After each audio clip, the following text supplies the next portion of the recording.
Hello friends, ഇന്നത്തെ preparation sweet potato bake ചെയ്യുന്നതാണ്. നല്ല കുറച്ച് ഫ്രഷ് സ്വീറ്റ് പൊട്ടറ്റോ കിട്ടിയിട്ടുണ്ട്. ഇതാണ് സ്വീറ്റ് പൊട്ടറ്റോ. ഇതിനി നല്ലതുപോലെ വാഷ് ചെയ്ത് അത് ബേക്ക് ചെയ്യണം. ഇത് നല്ലതുപോലെ ഇങ്ങനെ ഇത്തരം ബ്രഷ് കൊണ്ട് ബ്രഷ് ചെയ്ത് വേണം വാഷ് ചെയ്യാൻ. ചിലപ്പം മണ്ണിൻ്റെ പൊടിയൊക്കെ കാണും. അതെല്ലാം നല്ലതുപോലെ വാഷ് ചെയ്ത് കളയണം. ഈ സ്വീറ്റ് പൊട്ടറ്റോയുടെ ബോത്ത് സൈഡ് ഇങ്ങനെ കട്ട് ചെയ്ത് കളയുക. ഈ വിധത്തിൽ നൈഫ് കൊണ്ടോ അല്ലെങ്കിൽ ഫോർക്ക് കൊണ്ടോ കുറച്ച് ഹോൾസ് ഇട്ട് കൊടുക്കുക. എന്നിട്ട് കുറച്ച് ഒലിവ് ഓയിൽ ഇതിൽ ഇങ്ങനെ അപ്ലൈ ചെയ്യുക. എല്ലാ പീസസിലും ഇങ്ങനെ ഓയിൽ അപ്ലൈ ചെയ്തിട്ടുണ്ട്. ഇനി ഇത് ബേക്ക് ചെയ്യാൻ പോവുകയാണ്.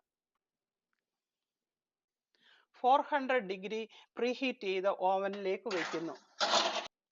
ഈ ബേക്ക് പൊട്ടറ്റോ കഴിക്കാനായിട്ട് ഞാനൊരു നല്ല ചട്നി ഉണ്ടാക്കുകയാണ്. അതിനുള്ള ഐറ്റമാണിത്. അണിയൻ ചോപ്പ് ചെയ്തത്, അത് 2 ഗ്രീൻ പെപ്പർ. ഇത് നല്ലതുപോലെ ക്രഷ് ചെയ്യും, സോൾട്ട് ചേർത്ത് ക്രഷ് ചെയ്യും.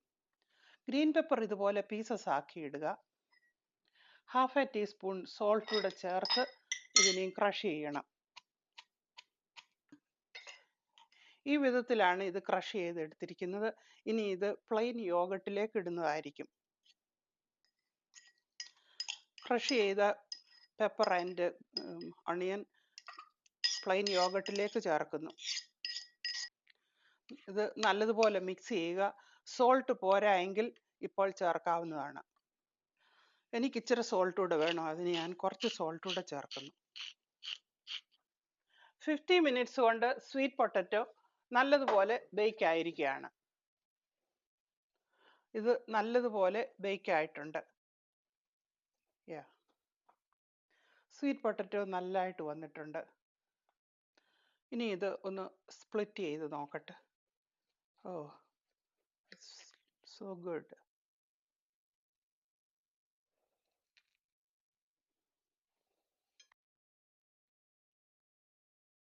സ്വീറ്റ് പൊട്ടറ്റോ കഴിക്കാനായിട്ട് യോഗട്ട് ചട്നിയാണ് ഉണ്ടാക്കിയിരിക്കുന്നത്. എനി ചട്നി ഉപയോഗിക്കാവുന്നതാണ്, ഓർ സോസ്, ഇഷ്ടമുള്ള സോസ് ഉപയോഗിക്കാവുന്നതാണ്. ഇനി ഇതൊന്ന് ടേസ്റ്റ് ചെയ്ത് നോക്കട്ടെ, ഇത് എങ്ങനെ ഉണ്ടെന്നറിയാം. യോഗട്ട് ചട്നി നല്ലൊരു കോമ്പിനേഷനാണ്. This is so good.